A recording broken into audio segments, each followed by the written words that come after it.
Back during my university days, I had a friend with whom I was quite close. We laughed together, shared secrets, and were inseparable during those insightful college years.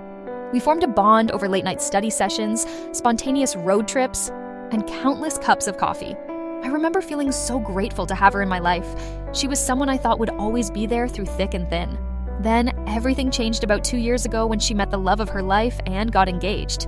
I was genuinely happy for her at first, as anyone would be. I even remember helping her pick out some of the decorations and discussing wedding plans with enthusiasm. However, something unexpected happened soon after her engagement. She made an interesting, albeit shocking, decision to cut off all her single friends. Yes, you read that right. According to her, she was too good for single friends, and now she could only associate with those who were either engaged or married themselves. Honestly, I didn't know how to process that information at first. Our friendship had been a significant part of my life, and suddenly, I was deemed unsuitable due to my relationship status, as if that made me less of a person worthy of her company. It felt like a door slamming shut with no warning and no chance to say goodbye. It took me a bit to accept it, but eventually I realized that sometimes people change and drift apart. Her choice was hers alone, even if it seemed a bit unfounded. Over the span of those 2 years, I moved on and got over it. Life goes on, as they say, and I engaged myself in making new connections, cherishing the friendships that valued companionship for who I am, not for my marital status. Though her decision seemed a bit pretentious. After a while, I stopped dwelling on it. What's the point of chasing after someone who no longer values your friendship, right? So, I carried on, creating new memories with friends who could care less whether I was single or engaged as long as we had good times together. The situation taught me an essential lesson in friendship and priorities. It was a reminder that true friends remain in your corner, irrespective of society labels or statuses. It's not the ring on your finger or the partner by your side that defines your worth, but the genuine connections you maintain and cherish with those who truly care about you. It was just like any other ordinary day until I received an unexpected email. My usual reaction was to dismiss it as spam, but something nudged me to take a second look. To my surprise, it was not junk mail, but rather an invitation to a wedding. However, this wasn't an invite directly from her, but from a wedding coordinator on her behalf. As I read through the details, it dawned on me that I was being invited to her wedding. Despite the unexpected gesture, I couldn't help but feel a mix of emotions, confusion being at the forefront. After all, she had not communicated with me in 2 years. She had cut ties with me and other single friends as soon as she got engaged. The invitation felt like an enigma. Why would she, after all this time and under those circumstances, want me to attend her wedding? Scanning further down the email, I found something even more startling. There, at the bottom of the invitation, was a bill requesting $400 for the venue, alongside an additional $150 for the meal. I was taken aback, not only by the sheer audacity of this request, but also at the casual expectation that I would financially participate without a prior word exchanged. In the world I lived, it is customary for the celebrants, namely the bride and groom, or perhaps their families, to shoulder the costs of the venue and food. It is almost unheard of for guests, particularly those barely spoken to for years, to contribute financially to such extent without prior agreements. To receive such a demand from someone who had once distanced themselves felt incredulously cheeky and presumptuous. The email string was telling. It showcased around 20 people, all visible due to the lack of blind copies. Each person in that sent to bar seemed to signify a similar story. We were all seemingly invited to fulfill a guest quota, ensuring cost-effectiveness rather than sharing a moment of union and celebration with the bride. It felt less like an invitation to witness a joyful union and more like an arbitrary financial transaction. This situation made me reflect on her motives. Was she inviting me because our friendship meant something, or simply because she needed numbers? Her previous actions had already spoken volumes, severing ties purely based on relationship statuses. Certainly, I wasn't going to be naive enough to believe she had a sudden change of heart. Her choice to invite us despite her previous dismissive actions made me question sincerity. The decision seemed driven by a tactical need rather than a heartfelt gesture. It's intriguing how dynamics evolve, revealing priorities shaped more by convenience than by genuine connections. So here I was, unexpectedly thrown back into evaluating a friendship I'd long laid to rest. It was a lot to digest, but was a lesson in itself, reminding me once more of the importance of authentic bonds over opportunistic ties. Life had taught me much since we last communicated, including the value of reciprocated respect and loyalty. This, evidently, lacked both. I know the traditions surrounding weddings can vary widely around the world.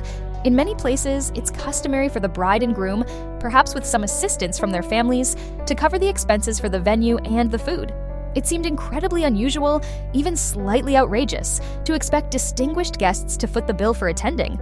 I mean, what happened to hospitality? This unexpected obligation felt even more absurd considering our personal history. Here was someone who quite explicitly declared that single individuals, myself included, were no longer fit to be her friends. Our friendship had seemingly been a mere casualty of her desire to fit into a very specific social circle. Now, 2 years later, I received this out-of-the-blue invitation attached with a hefty bill. It was almost comical if it weren't rooted in a real past friendship. You can imagine my disbelief, realizing she hadn't sent this invite out of a renewed sense of camaraderie, but out of necessity. This idea that I could simply be slotted back into her life when convenient was absurd.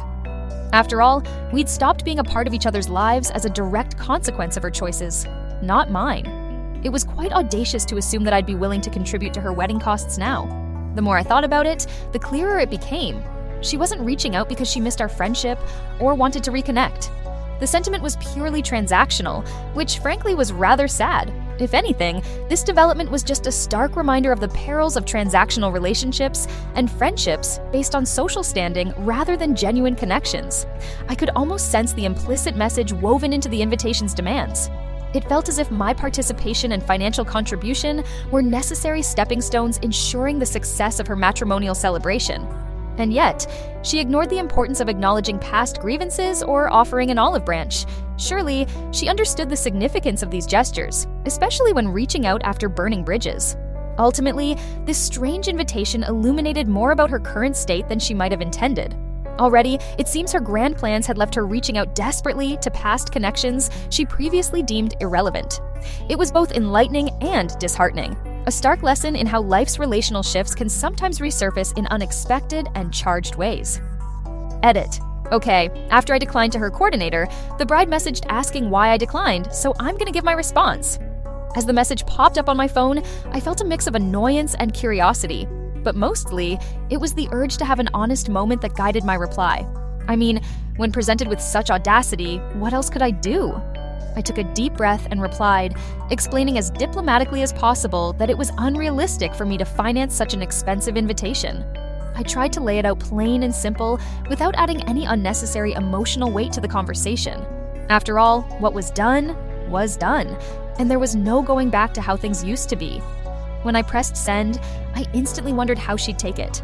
A part of me hesitated, thinking about all she would likely interpret as an affront. But another part of me, the one that valued my dignity and integrity, felt assured in my decision. Maybe she'd understand, maybe she wouldn't. Either way, I felt like I had set a healthy boundary. Her silence was rather telling. She didn't have much to say in response. Maybe she hadn't anticipated this kind of rejection. I like to think that, in some distant part of her mind, she realized the absurdity of the whole situation. Perhaps she found herself pondering how these choices build one's legacy in others' eyes. Now, in the aftermath, I heard through a mutual friend that many others also questioned the peculiar invite. My name, it turns out, had not been at the forefront of her guest list, but rather an addition out of necessity. Her wedding plans, as grand as they might seem, needed a certain number of attendants to secure some kind of venue discount, so it seems the entire process was more about filling seats than sharing a cherished moment. The mutual friend, who opted out as well, mentioned they even got a heads up about this pay-to-attend model before the formal invites went out, being labeled more as a Plan C fallback, rather than someone she genuinely wanted to celebrate this momentous life event with. In the end, her strategy exposed the fragility of her social connections. They were woven too thinly to bear the weight of her ambitious wedding dreams. Perhaps, in her quest for an ideal wedding surrounded by a crowd, she had only cemented the reality of isolation due to poor choices made in friend prioritization. It all served as a poignant reminder of where true relationships are built, not through transactions or strategic guest lists, but through authenticity and mutual respect. My curiosity piqued, I reached out to our mutual friend to get their perspective. We hadn't spoken extensively about this friend since the cutting ties incident, so I wondered if they had ever gotten more clarity about the situation. As we caught up over coffee, they spilled everything they knew, Apparently, our once close friend had, for the longest time, been surrounded by individuals who were merely acquaintances, owing to her selective policies on friendship maintenance after getting engaged. This was not news to me, but I never thought the severed ties would be pieced together so casually, like stitching a patchwork quilt of random connections. As it turned out, the mutual friend had long been aware of the wedding scheme, but chose to stay silent because they foresaw it imploding eventually. They mentioned that many of those invited were either those who had drifted away or, similar to myself, had experienced the cold shoulder treatment once she transitioned into her only married friends phase. Laughs were exchanged over how she seemed to underestimate people's capacity to notice such glaring opportunism. My friend recounted conversations where it was clear nobody had any memory of meeting the fiancé either, except knowing about his reputation as the not-so-pleasant head of some university club. It was as if all those poor relationships had been plucked from a pool hastily, a last attempt to build a scene worthy of her vision. However, the emotional bonds had already run dry, leaving her with not a soul to truly rely on when faced with proving the weight of her celebration. As our conversation wound down, my mutual friend shared a final insight. In a world so rich with potential connections, it was a shame to see someone squander genuine relationships for fleeting gains and hollow ceremonies filled with faces of strangers rather than friends. In reflecting on the entire situation, a profound truth emerged. You reap what you sow when it comes to friendships and relationships. The irony was not lost on any of us. Our friend's attempts to mend things were too little, too late, exposing how superficial her view of companionship had become. It reinforced the lesson that genuine relationships require nurturing and effort. They cannot be resurrected with a simple invitation to an event, especially one laden with obligations, rather than warmth and sincerity. Her strategy of using past friendships as placeholders for her wedding was a stark reminder that connections need substance and mutual respect to thrive. Despite the hurt and disconnection her approach instilled, it highlighted an essential truth about valuing those who truly matter before they slip away.